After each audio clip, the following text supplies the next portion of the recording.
55 বলে 125 রান। এই লিটন দাসকে থামাতো কে? এই লিটন দাসকে থামাবে কে? আমার মনে হয় কোনো প্রতিপক্ষের বোলার লিটন যখন রিদমে থাকেন তাকে থামাতে পারে না। আজকে লিটন যে ইনিংসটা খেললেন এক কথায় অনবদ্য, অসাধারণ। 10টা 4 9টা ছক্কা, এমন ইনিংস শুধু লিটন দাসই হয়তো খেলতে পারেন। আপনি বলতে পারেন দুর্বার রাজশাহী দুর্বল প্রতিপক্ষ, দুর্বার রাজশাহীতে তাসকিন আহমেদ ছাড়া ওই রকম চ্যালেঞ্জ জানানোর মতো কোনো বোলার নাই, আপনি বলতেই পারেন। তবে দুর্বার রাজশাহী কিন্তু এই টুর্নামেন্টে এখন পর্যন্ত প্রথম ম্যাচ খেলছে না, 2টা ম্যাচ জিতেছে এবং বড় 2টা দলকেই রাজশাহী কিন্তু হারিয়েছে। সুতরাং তাদের বোলিং লাইন আপ দুর্বল, তাদের দুর্বল বোলার বা এইসব অজুহাত দিয়ে আসলে লাভ নাই। লিটন দাস যে ইনিংসটা খেলেছে সেই ইনিংসটাকে অ্যাপ্রিসিয়েট আপনার করতেই হবে এবং একদম ফিয়ারলেস ইনিংস। টি-20তে যেরকম ইনিংস হয় লিটন দাসকে আপনার বাহবা দিতেই হবে। এবার যেই সময়ে যেই দিনে লিটন ইনিংসটা খেললেন এই ইনিংসটা বোধহয় লিটনের খুব বেশি প্রয়োজন ছিল, খুব বেশি দরকার ছিল। লিটন দাসরা আসলে মাঠেই জবাব দেন, মাঠেই তাদের জবাবটা দিতে হয়। আজকে চ্যাম্পিয়ন্স ট্রফির দল ঘোষণা করা হয়েছে, লিটন দাস দলের সুযোগ পাননি। ওয়ানডেতে তার সাম্প্রতিক পারফরমেন্স ভালো না, সব কিছুই ঠিকঠাক, কিন্তু বড় আসরে আইসিসি টুর্নামেন্টে পারফর্ম করার মতো অ্যাবিলিটি, পারফর্ম করার মতো সামর্থ্য কয়জন ক্রিকেটারের আছে? লিটন দাসের বিকল্প আদৌ কি আছে? আমার কাছে মনে হয় না লিটন দাসের বিকল্প নাই। হ্যাঁ, লিটন দাসের লাস্ট 10 ইনিংসের পারফরমেন্স হয়তো আশানুরূপ না ওয়ানডেতে, এবং লিটন দাসের কাছে যেই পারফরমেন্সটা আশা করা হয় সেটা হয়তো লিটন দাস করতে পারেননি। কিন্তু দিন শেষে কেউ যদি ভারতের মতো বোলিং অ্যাটাকের বিপক্ষে পারফর্ম করতে পারে, কেউ যদি অস্ট্রেলিয়া সাউথ আফ্রিকার মতো বোলিং অ্যাটাকের বিপক্ষে চ্যালেঞ্জ জানাতে পারে, সেই ওপেনারটা হতে পারেন লিটন দাস। আমার কাছে মনে হয় তার যে অ্যাবিলিটি, তার যে টেকনিক, তার যে সামর্থ্য, সেটার ব্যবহার যদি করতে পারেন, লিটন দাসের থেকে ভালো অপশন আর ছিল না। তবে হ্যাঁ, লিটন দাস মাঠে যদি ক্রিকেটার পারফর্ম না করে তাকে আসলে দলে রাখা কঠিন হয়ে যায়।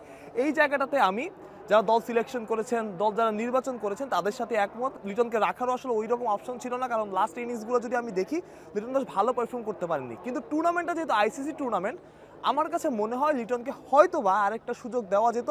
এবং আবার আমি আজকের ইনিংসের প্রসঙ্গে আসি, লিটন যখন ব্যাট করছিলেন প্রতিটা বাউন্ডারিতে সবাই তালি দিচ্ছিলেন, দর্শকরা উচ্ছ্বাস করছিলেন। এটাই আসলে লিটন দাস। ওই যে বলে না মোনালিসা, পিকাসো, অনেক কথাই বলা হয়, ভ্যান গগ বলা হয়। কেন বলা হয়? কারণ লিটন দাস যখন খেলেন তখন সেটা হয় দেখার মতো, তখন সেটা হয় মনে রাখার মতো। এই ইনিংসটা বাংলাদেশ ক্রিকেট, বিপিএল অনেক দিন মনে রাখবে, কারণ এরকম ইনিংস সচরাচর দেখা যায় না, এরকম ইনিংস সচরাচর বাংলাদেশের কোনো ক্রিকেটার খেলতে পারে না। চাপের মুহূর্তে ক্রিকেটকে বলা হয় মেন্টাল গেম। যখন চাপ থাকে তখন ক্রিকেটাররা ভালো খেলতে পারেন না, তখন ক্রিকেটাররা খুব একটা সুবিধা করতে পারেন না। কিন্তু এমন সময়ই লিটন দাসের মতো ক্রিকেটার, যারা চ্যাম্পিয়ন ক্রিকেটার, তারা দেখান, তারা বুঝিয়ে দেন তাদের সামর্থ্যটা আসলে কোথায়, তাদের সামর্থ্যের জায়গাটা আসলে কোথায়।